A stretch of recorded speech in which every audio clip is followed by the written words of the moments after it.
बिस्मिल्लाहिर्रहमानिर्रहीम। मैं बीना खान हूँ और आप देख रहे हैं आपका अपना यूट्यूब चैनल कुकिंग वर्ल्ड। मेरे तमाम देखने, सुनने और पसंद करने वालों को मेरा बहुत बहुत सलाम। मेरी आपसे गुजारिश है कि कोई भी काम शुरू करने से पहले एक मरतबा मोहब्बत से दुरूद पाक ज़रूर पढ़ लिया करें, ताकि अल्लाह ताला की मदद और खुशनूदी शामिल हाल रहे। व्यूअर्स, आज हम बनाने जा रहे हैं अंडे और छोले, बिल्कुल होटल स्टाइल में। तो चले आए इसको बनाते हैं। तो बिस्मिल्लाहिर्रहमानिर्रहीम से शुरुआत करते हैं। व्यूअर्स, अब हमने यहाँ पर एक पतीली ले ली है और मैं मिट्टी की हांडी में बनाना प्रेफर करूँगी, बहुत ही उम्दा बनता है इसके अंदर। और मैंने इसमें ले लिया है हाफ़ कप के बराबर ऑयल, जिसमें से मैंने आधा भी इस्तेमाल कर रही हूँ। और मैं ले रही हूँ एक बड़े साइज़ की प्याज, जिसको मैंने स्लाइस कर लिया है। और इसको अब हम करेंगे अच्छा सा फ्राई, गोल्डन होने तक हम इसको फ्राई कर रहे हैं और उसके बाद आपको दिखाते हैं। ये देखिए भाई, हल्की सी प्याज जो है ना वो फ्राई होने की तरफ आ चुकी है। इस पॉइंट के ऊपर मैं शामिल कर रही हूँ 1 टेबलस्पून के बराबर लहसुन अदरक का पेस्ट। इस लहसुन अदरक के पेस्ट को हम इस फ्राई प्याज के साथ अच्छी तरह से फ्राई करेंगे। इतना फ्राई करेंगे कि प्याज का कलर थोड़ा सा और गोल्डन पे आ जाएगा। और अब चलते हैं कुछ मसालों की तरफ। यहाँ है मेरे पास 1 टीस्पून के बराबर कुटी हुई लाल मिर्च, पिसी हुई लाल मिर्च, नमक, हल्दी, ज़ीरा पाउडर और मिक्स गरम मसाला, जिसमें लौंग, काली मिर्च और दालचीनी और ज़ीरा शामिल है, और तेज़ पत्ते हैं। ये सब चीज़ें मैंने 1-1 टेबलस्पून के बराबर ली हैं। सिर्फ मिर्चें जो है वो हाफ टेबलस्पून के बराबर हैं। देखिए प्याज का कलर यहाँ पर थोड़ा सा डार्क सा हो गया है। अब इस पॉइंट के ऊपर मैं ये सारे मसाले इस प्याज और लहसुन अदरक के पेस्ट में शामिल कर रही हूँ।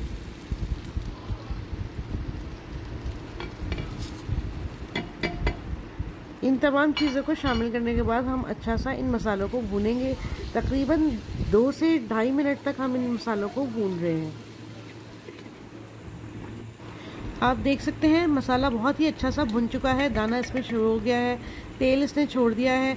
और इस पॉइंट के ऊपर मैं शामिल कर रही हूँ यहाँ पर 2 टेबलस्पून के बराबर दूध और 2 ही टेबलस्पून के बराबर दही। दोनों को मैंने मिक्स करने के बाद फेंट कर इस मसाले के अंदर शामिल कर दिया है। ये बहुत ही उम्दा टेस्ट देगा, एक क्रीमी लुक देगा आपके छोलों को।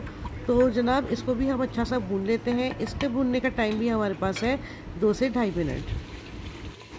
तो जनाब हमारी मसाला जो है वो अच्छा सा भुन रहा है दूध और दही के साथ। और ये देख सकते हैं आप, ये मसाला अच्छा सा भुन रहा है, तेल छोड़ रहा है मसाला। इस पॉइंट के ऊपर मैं शामिल कर दूंगी अपने छोले।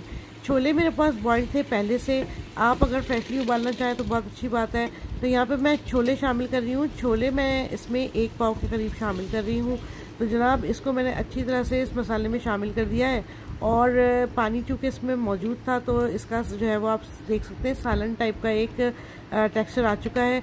इसको हम छोड़ेंगे थोड़ी देर पकाने के लिए। ये देखिए इसमें खौल आ रहा है। इसको हम पकाएंगे तकरीबन 2 से 2.5 मिनट। देखिए मैं तकरीबन 2 मिनट हो चुके हैं, मैं खोलकर आपको दिखा रही हूँ। और इसके साथ साथ शामिल कर रही हूँ यहाँ पर कुटी हुई काली मिर्च या काली मिर्च का पाउडर मैंने शामिल किया है 1 टीस्पून के बराबर। और आप देख सकते हैं छोले की पोजीशन क्या है। इसमें सॉस भी है और इसका जो मसाला जो है वो अच्छा खासा गाढ़ा हो चुका है। देखिए रेस्टोरेंट्स में या फिर होटलों में जो आपको सर्व किया जाता है छोले और अंडे, तो वो बहुत सॉसी से होते हैं। तो वही लुक मैंने इसके अंदर रखा है। और इसके साथ साथ मैंने इसके अंदर हरी मिर्चें भी बड़ी वाली शामिल कर दी है। इसको हम रखते हैं 1 मिनट के लिए। और देखिए भाई 1 मिनट गुजर चुका है और हमारा सालन बिल्कुल रेडी हो चुका है। यहाँ पर मैं आपको दिखा देती हूँ, सालन अच्छा खासा गाढ़ा हो चुका है, छोले तो गले हुए हैं ही और ज़रा और थोड़े से फॉर्म में भी आ गए हैं। अब पॉइंट आ गया है इसके अंदर अंडे शामिल करने का। यहाँ पर मैं इसमें अंडे शामिल कर रही हूँ और उसको अच्छा तरह इसके अंदर मिक्स कर देती हूँ। और मिक्स करने के बाद इसको ये हमारा सालन बिल्कुल रेडी हो जाएगा।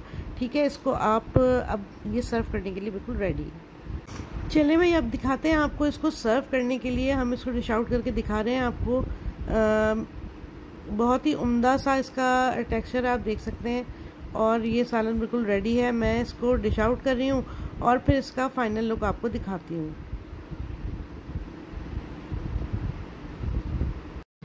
अच्छा भाई देखें, आप देख सकते हैं कि मैं इसको डिश आउट कर रही हूँ। और अब यहाँ पर एक स्टेप और है जो कि मैं आपको बताती हूँ। देखिए मैंने शुरू में आपको बताया था कि मैंने हाफ़ कप ऑयल लिया है और उसमें से भी हाफ़ मैंने यूज़ किया था प्याज को फ्राई करने के लिए। जो बाकी हाफ़ ऑयल था वो अब यहाँ पर डलेगा। उस ऑयल को मैंने थोड़ा सा गर्म किया और इसके अंदर थोड़ी सी कश्मीरी लाल मिर्च डाली और उसको गर्म करने के बाद, फ्लेम ऑफ करने के बाद मैं इसको बघार की तरह इस सालन के ऊपर डाल रही हूँ। इससे होगा ये कि एक तो तरी सी ऊपर आ जाएगी और सालन का कलर ज़रा और इन्हेंस हो जाएगा, ज़रा खूबसूरत सा हो जाएगा। तो जनाब ये बिल्कुल रेडी हो चुका है इसका सालन, बघार भी लग चुका है और आप इसका सॉस वगैरह भी देख सकते हैं कि किस स्टाइल का है। रेस्टोरेंट्स में अमूमन इसी स्टाइल से सर्व किया जाता है, होटल्स कह लें, जैसे हम जो मंगवा के बाज़ार से खाते हैं। तो जनाब उसका लुक बिल्कुल ऐसा ही होता है। इसको आप पूरी पराठे जिस चीज़ से भी चाहें खाएं, बहुत ही उम्दा सालन है। तो जनाब उम्मीद है आपको ये मेरी काफ़ी ज़रूर पसंद आई होगी। तो काइंडली अगर आपको मेरी रेसिपीज़ पसंद आ रही हैं तो मेरे चैनल को लाइक करें, सब्सक्राइब करें और मेरी वीडियोस को शेयर किया कीजिए ताकि और लोगों के पास भी मेरी वीडियोस पहुंच सकें और लोग इससे मुस्तफ़ीद हो सकें। अपना और अपने इस चैनल का बहुत ख्याल रखें और मुझे दुआओं में याद रखें। अल्लाह हाफ़िज़।